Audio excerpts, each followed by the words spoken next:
Okay, good morning mga millennials. Magandang umaga po sa ating lahat. Ngayon po ay review natin yung Yamaha XSR nga 155. Then, mapakita ko lang po sa inyo yung mga features. Yung pinaka,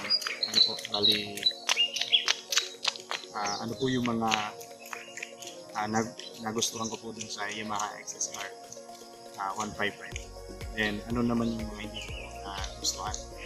Okay, samahan niyo po ako dito sa aking review ng Yamaha XSR 155. Siya nga po pala, hindi sa akin yung unit. Gano'n lang po kami para ma-review lang po. Okay po, maraming salamat po. Okay, tara, proceed na po tayo dun sa review. Okay, ito po yung pinaka-features niya. Maganda na yung design niya dahil classic po yung design ng Yamaha XSR 155. Ito po yung pinaka mababang displacement nila na inilabas. Kasi alam ko po merong 700 yata or 900 cc na XSR po. Ito po is 155 cc po siya. Okay,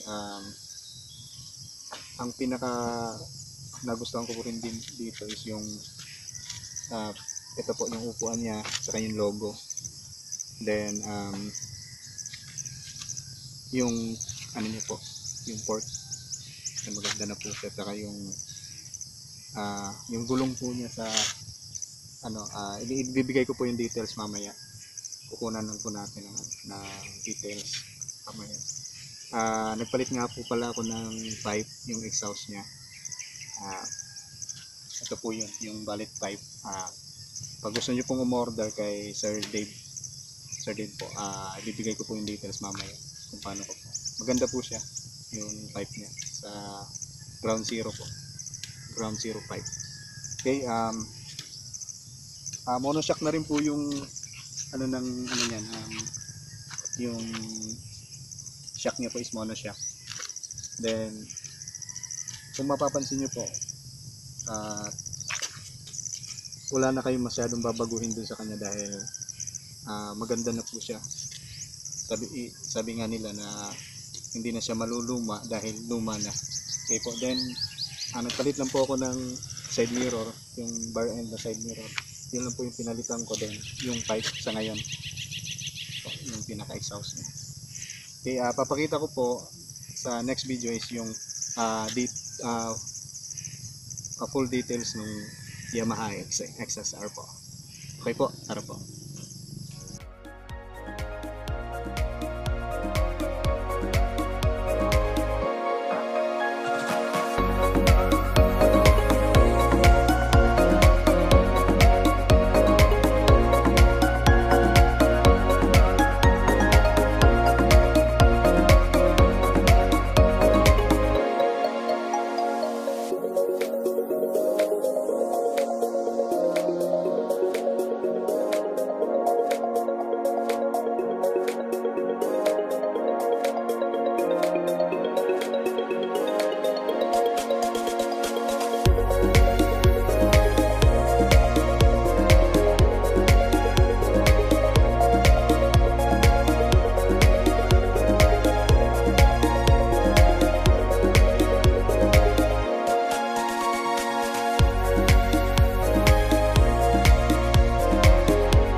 Okay, tapos na po tayo dun sa sa specs po. Bali, ang nagustuhan ko po dun sa XSR,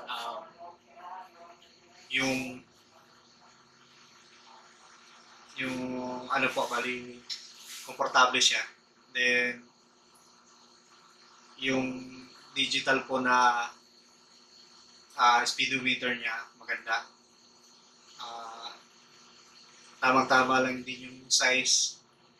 Then yung headlight niya, malakas na po, mas malakas yung ilaw niya kaysa sa NMAX ko. Bali, maganda po. Yung headlight, yung tail light niya po, Maganda rin yung design. Yung pinaka brake light niya. Then, yung mono shock. Hindi siya masyadong, maganda siya sa mga lubak.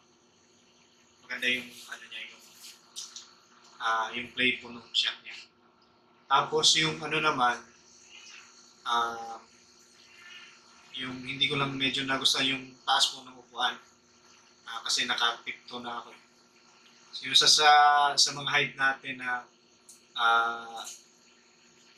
hindi ganun katangkad po, bali mahirapan talaga. Pero may nakikita ko sa online na binabago nila yung upuan. Medyo bumababa yung upuan niya. Pero overall, maganda po. Maganda siya. Saka sa biyahe, nasubukan ko na rin siya. Maganda. Maganda siyang i-banking. Pero hindi po siya, hindi na advisable na mag-banking tayo. Kaya doon sa mga mga kasama kong rider, maraming salamat po. Tsaka doon sa mga nag-subscribe ng aking channel. Okay? Sana samahan niyo pa po ako doon sa iba pang mga biyahe po ng iRide. Okay? Maraming salamat po. Okay, salamat po. Sana may mga nakuha kayong mga idea at information po na do sa review natin ng Yamaha XSR 155. Okay, maraming salamat po at sa next video po namin abangan nyo pa po at yung mga biyahe pa namin dito sa iRide Chase Your Passion. Sana mag-subscribe kayo sa aking YouTube channel na iRide Chase Your Passion at sa Facebook page ko po na iRide.